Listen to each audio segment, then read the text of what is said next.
This prime real estate is filling up again as more of us return to the office, but it's not enough. Firms are struggling to get their staff to give up working from home and show up more often. The surge in remote work means more empty offices, which could affect our retirement savings. It's really making people who invest in those projects very wary about what those investments are worth. And our super funds have about 4 or 5% of their investments in those types of property projects. The big super funds have written down the values of Australian office towers quite modestly, compared to some in the world's biggest cities, which have seen values drop by more than 20% over the past year as interest rates rise.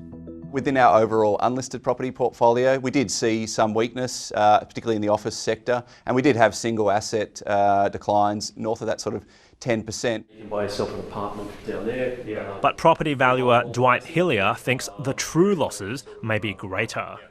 Our market moves very quickly in an up market, but quite slowly in a down market. I think, the Australian market thinks it is different, probably is a little bit out of kilter with global expectations.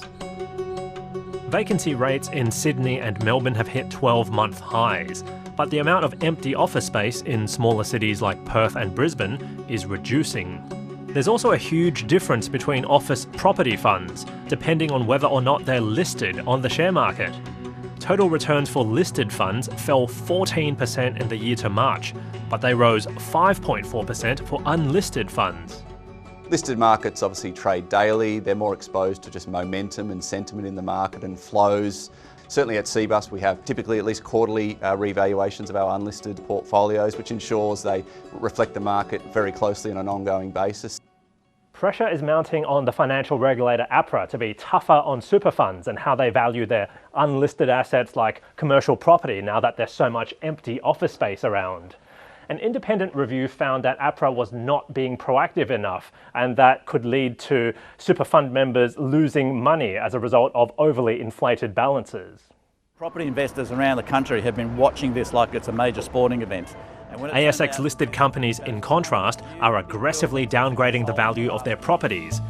Dexus sold this building in the Sydney CBD for $393 million, a 17% discount. Most other landlords are resisting the urge to sell, which makes it difficult to work out the value of other commercial buildings.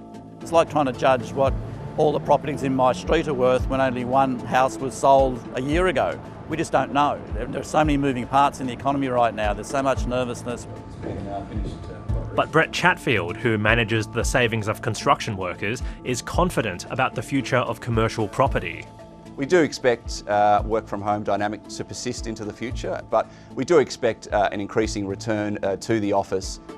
Staff at Australia's biggest banks, including ANZ and Commonwealth Bank, are being ordered to spend at least half their time at the office. CBA's request is being challenged by unions at the Fair Work Commission. For some, returning to the office more often might be a drag, but it might be good for those struggling commercial properties and ultimately our super returns.